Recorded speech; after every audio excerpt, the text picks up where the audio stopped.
Hello, everyone, and welcome back to Talk Wordy, my hub for all of the words that I read, write, or otherwise want to yap about. Today, I have a very special author guest on the pod. She's the multi-award winning and best-selling author of uplifting, humorous, and sometimes magical fiction. Her Natural Magic and Lit Lovers series are available now. Please welcome Ciara Blume. Hi, thank you so much for having me. Absolutely. I know you guys, if you're listening to this on audio, you can't see, but for my visual listeners, that's an oxymoron, but we'll roll with it. You have the most beautiful hair. Like, truly, like, it's just so, it's like curly and voluminous, and it's just, you look wonderful. I just had to start by saying that. Thank you so much. Yeah, of course. So something I normally do with my guests to just warm up a little bit is I normally ask them, what are you reading, watching, and listening to? But since we have a shorter interview time today, I'm curious more so of what is your current hyperfixation as of late? Is there like a TV show or a movie or a book that's just been so on your mind lately? What are you hyperfixating on Okay, lately? it's not on my genre at all, but I was obsessed with Pluribus. Oh, I don't know anything about this. Please share. It was, I mean, it is very interesting. I mean, I think the genre is horror. Okay. It's very inspired by the Twilight Zone, but the idea is that, you know, a cataclysmic event happens, and from space, there's some sort of a signal that transmits a virus to everybody on Earth, and everybody becomes a collective consciousness, like in one day, except for 12 people. 12 people are immune to it, one of whom is the main character, and she is a romantasy author. Oh my like gosh. a super jaded romantasy author. Mm-hmm. And she's just like not on board with this. And they're like, well, we'll figure out, you know, how to make you one of us. And she's like, the hell you will. Yeah, good luck. So yeah, I really, really loved it. So is this a TV show? It's on Apple TV. Oh, that sounds so good. It vaguely reminds me of Bird Box a little bit, but I mean, not like the visual aspect, because it was one of those things where like if you looked at something, you became infected, and it was a whole deal. But yeah, that sounds it's Vince really Gilligan interesting. who did, you know, Orange is the New Black and Better Call. Oh my gosh, Sorry, I loved not that Orange is the New show. Black. Better Call Saul and Breaking Bad. We actually just, my husband and I in the back, we just started Breaking Bad. I think we're like 5 episodes in, so we're Breaking Bad newbies, but we love it. There's a lot of cameos. Really? From Okay. both shows. Yeah, Noted. I mean, it is great. It was a short season, but it's been picked up. And the actress who plays Carol, the romantasy author, just won a Golden Globe. So it was great. Oh my gosh. Do you know who the actress is? Why do I feel like I should know this? Ray.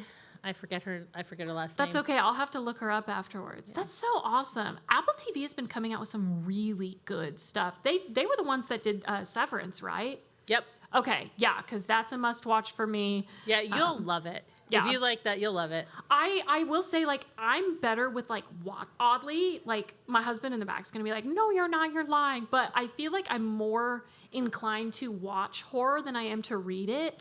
Because something about reading horror, like, it just gives me the EBGBs. But I normally, like, steer completely clear of horror, like, wide berth. But sometimes, like, when it's a little Twilight Zone-y, I can get into it. And that's where this falls. So you have to get through the first episode is the most horrifying. I bet, yeah. But, like, once you're past, you're like, oh, it's actually really funny and really interesting. I love that. Yeah, anything that is like thought-provoking, especially like with the Twilight Zone, that kind of stuff is really in my wheelhouse. Okay, so I think it's kind of perfect that you're here at Love Lit Con, considering your rom-coms are part of the Lit Lovers series.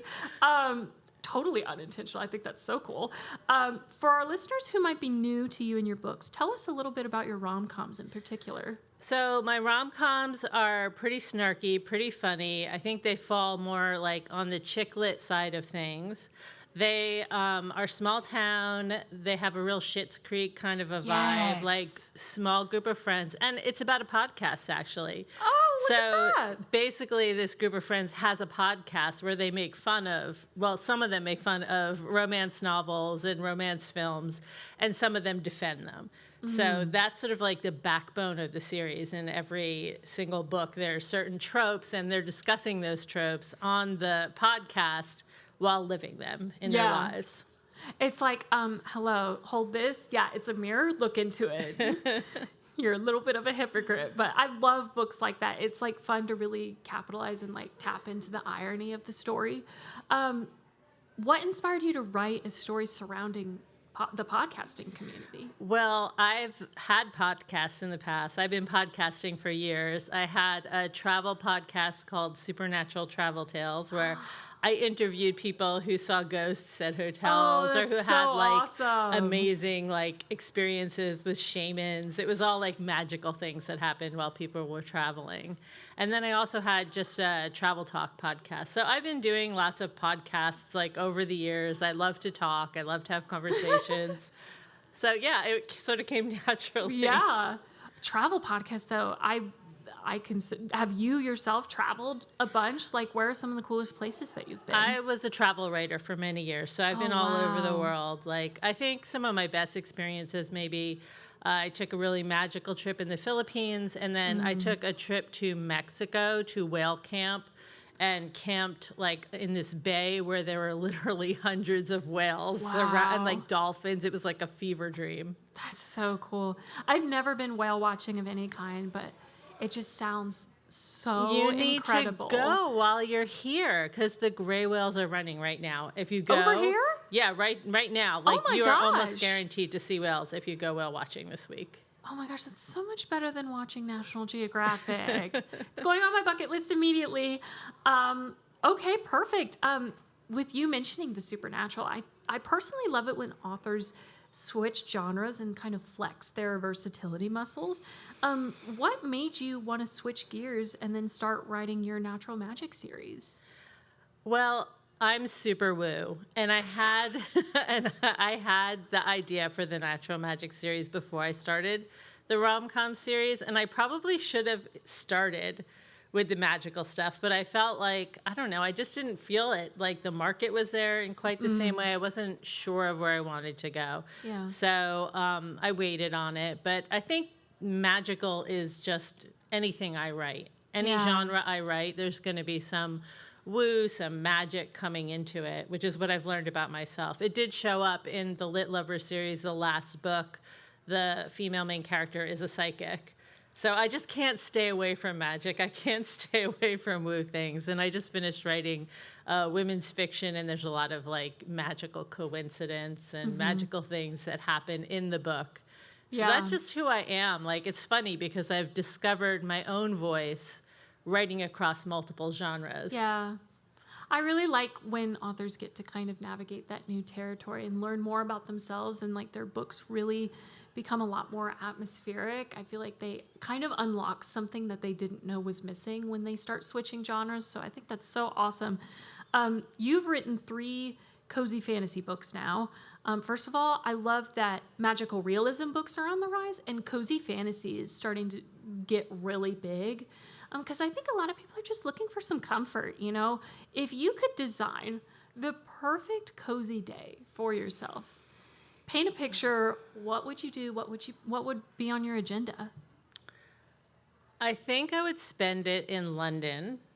Ooh, yeah. And I would be staying at like a really nice vintagey hotel.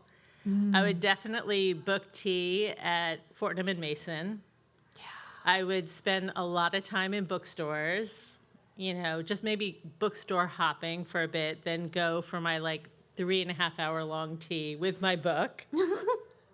And then find somewhere like with a fireplace to curl up in front of. It would have to probably be winter. I would like look at all the beautiful lights and all of the shop windows, and maybe buy myself like some nice cashmere sweaters and a blanket. There would be food, like comfort food, comfort clothing, comfort shopping. Oh, yes. All of that would definitely be involved. And some whimsy.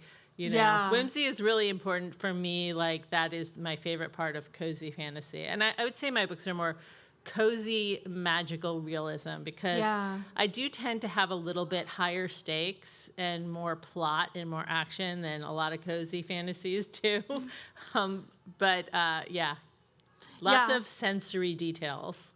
Which I absolutely love, because, like, you can always adore any book that you're reading just because the story is there, but when it really brings you in through like almost all, if not all of the five senses, it's just this unreal experience. How do you tailor that to each of your books so that the reader can really feel that? I don't know. Like I kind of like go into my head and experience things myself, like in a trance. Sometimes I don't even like remember writing. Like I will write things and I'll be like, huh, I wrote that 2 weeks later, because I'm just like so deep in my imagination when Yeah. I'm writing. But yeah, I think with all my senses, I guess. Like when I try and imagine a scene, I think about how would that feel, how would that look. Yeah. How would that smell? I do really consider all of the senses. And if I don't, my lovely husband, who is extremely, extremely like into the sensory details when reading, will remind me that, I've just written a whole scene where I haven't described enough. Because it's like we as authors, we know exactly where it is in the story that the characters are at. We know what everything looks and smells and tastes like. But the outside reader's like, where are we? Right. Sometimes I'm writing a conversation and I feel like a court stenographer. Like Oh my it's in my gosh, head so yes. fast and I'm trying to capture all their words, but I forget the dialogue tags. I forget like what their face looks like. And my husband will read what I just written. He'll be like, who said that? Were they mad? Were they happy? And I'll be like, it's obvious. But no, it's not always. Yeah. Does he like read your stuff in advance, or does he read it more so after the fact? No, he's my first reader. He is my Wow. primary alpha reader, and he is wonderful. He is great at it. He gives me really good feedback. Usually, sometimes I have to tell him, like, okay, this is a first draft. I'm trying to get it done. Don't say anything. Yeah. but usually he gives me really good feedback. It's like, keep it under wraps. I'm like trying to like stare daggers at my husband without actually staring daggers, because like I think it's so cool, but like my husband's not a big reader. He's so supportive and everything else, but he's like, it's like that one meme where it's like, I got your back from right here, and he's like all the way on the other side of the room. But if my stuff, I wish that I could get like a beta read audiobook, because I think audiobook would serve him really well. But I think that's so cool. I love when like spouses and partners will like be the early readers and say, hey, like, I love this, you're doing so great, maybe add this. And it's really nice to have, someone that you're so close to do that for you. It's wonderful. It's really special. And I have to say, I've been really fortunate in the audiobook department, because Sound Booth Theater did the most phenomenal adaptation of the Natural Magic books. The second one is coming out March 17th. That's and so the third one is exciting. coming out May 5th. Wow. But it's full cast audio, and I have like some really great like big names, like Travis Baldry is one of the actors and he's also the author of Legends and Lattes. But Oh my gosh. yeah, he's one of the readers, and everybody in Jessica Threet is another one. She's a really popular and phenomenal narrator. But it is such a wonderful experience to listen to the book. Yeah. And for me as an author to listen to these actors like create my characters. Now I hear them in my head when I write. That's so awesome. Okay, to wrap up the episode, I want to play a quick game of rapid fire with you. So Okay. there are no wrong answers. There are only your answers. So ebook, physical book, or audiobook? All three. Good answer. That's the right answer. Audiobooks count in this podcast. Absolutely. I will defend audiobooks with my life. Friends to lovers or enemies to lovers?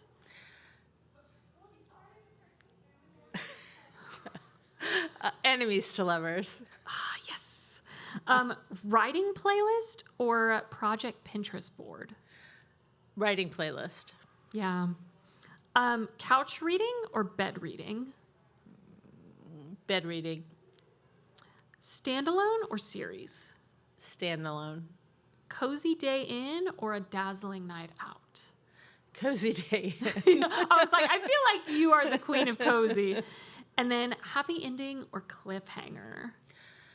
Happy ending. That is the only time where I'm like, there might be a right answer for this one. Okay, so again, at the time that we're recording this, we were at LoveLitCon, but there's a chance that when people listen to this episode, it will not be Love Lit Con. So if you want to share, where are you going to be at Love Lit Con, if you know where your booth is, if you're going to be on any panels, and then for future listeners, where can they find you online? I am going to be, my table is E98, and I will be selling my books. I have a lot of swag. I have on the Woo side some gift readings, like little mini readings to hand out. I will also be leading a panel, moderating a panel on genres. Funny enough. Perfect. It's complicated sorting out romance genres. And you can find me on my website, ciarablume.com, or my Substack, The Bloom Room. Oh, I like that title. Also, Substack being on the rise lately is everything to me because I love a personal essay. So I personally can't wait to go over there and check you out. Well, there you have it. Thank you for tuning in to Talk Wordy. My thanks again to Ciara Blume for coming on the show. It's been wonderful. Don't forget to follow the podcast on Instagram at Talk Wordy Pod, and I will see you in the next one. Bye, you guys.